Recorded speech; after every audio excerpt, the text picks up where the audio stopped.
The Hound of the Baskervilles, the curse of the Baskerville Hound.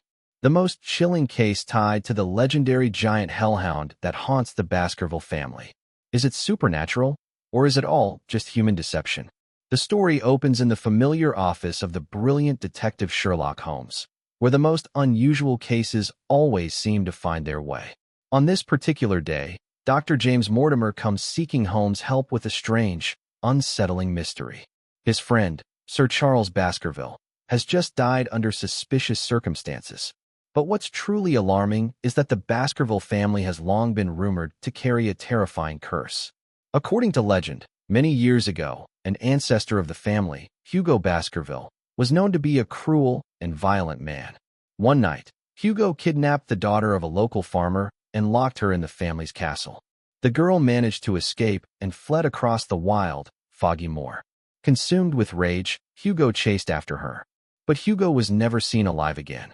When searchers eventually found him, his body was lying on the moor, savagely torn apart by what witnesses claimed to be a giant hound.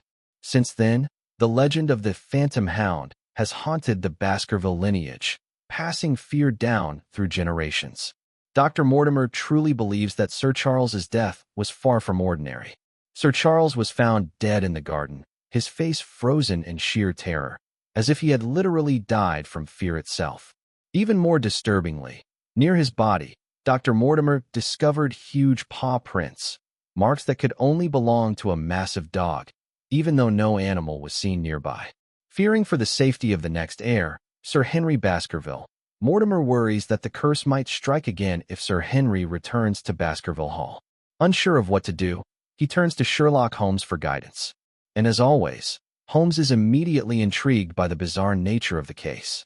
Holmes agrees to take on the investigation and soon meets Sir Henry, who has just arrived in London. Almost immediately, strange things begin to happen. Sir Henry receives an anonymous letter warning him not to go back to Baskerville Hall. Soon after, one of his brand new boots mysteriously disappears.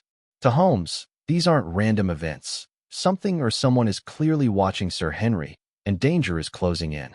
However, Holmes is tied up with another case in London, so he sends his trusted friend Dr. Watson to accompany Sir Henry to Baskerville Hall.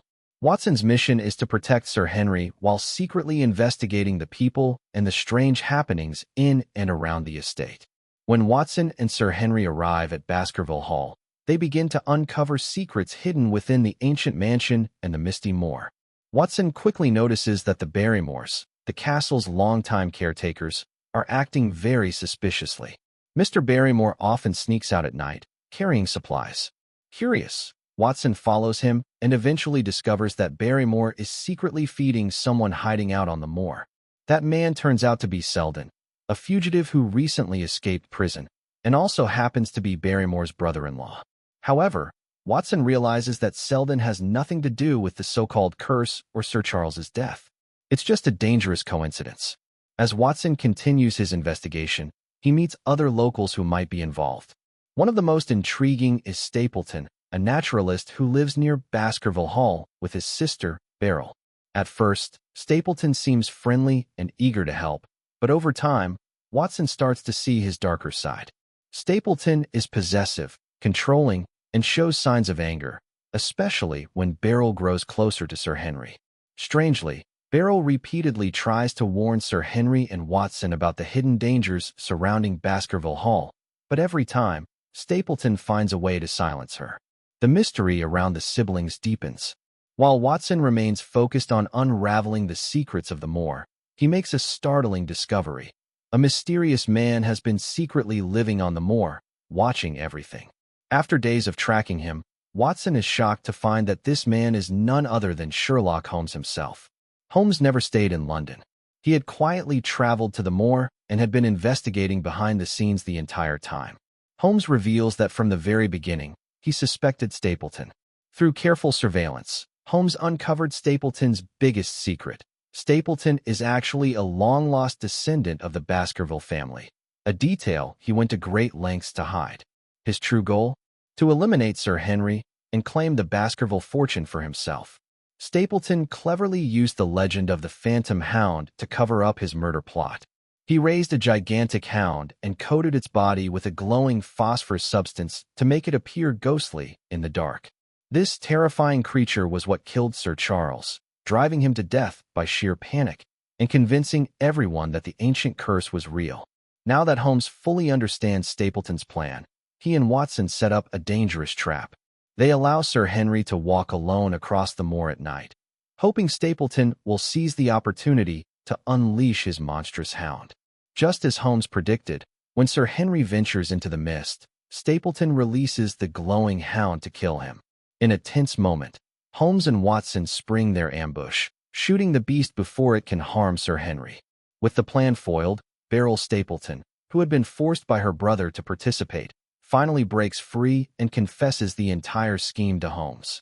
Stapleton, realizing he's been exposed, flees into the treacherous moor. He's ultimately presumed dead after disappearing into the dangerous marshlands. The case comes to a close, and Holmes carefully explains every detail. Sir Charles's death was not the result of a supernatural curse, but the product of a calculated human crime, expertly masked by superstition. The eerie howls, the gigantic paw prints, the blinding fear, it was all a carefully staged illusion designed to manipulate and terrorize.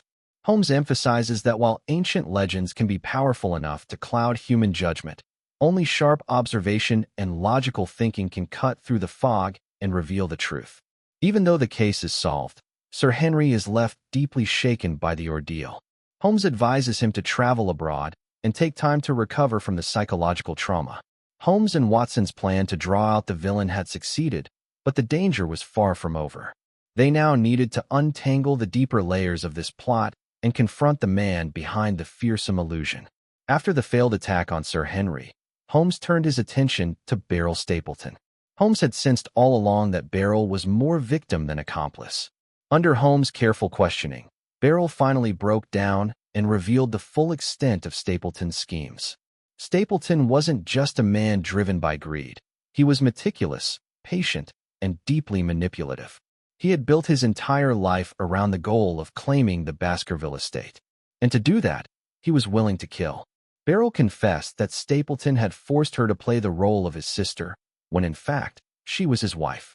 He kept her under constant control, using fear and threats to ensure her silence and obedience. It was Beryl who had sent the anonymous warning letter to Sir Henry in London, desperately trying to prevent another tragedy. Holmes pieced together the rest of the puzzle.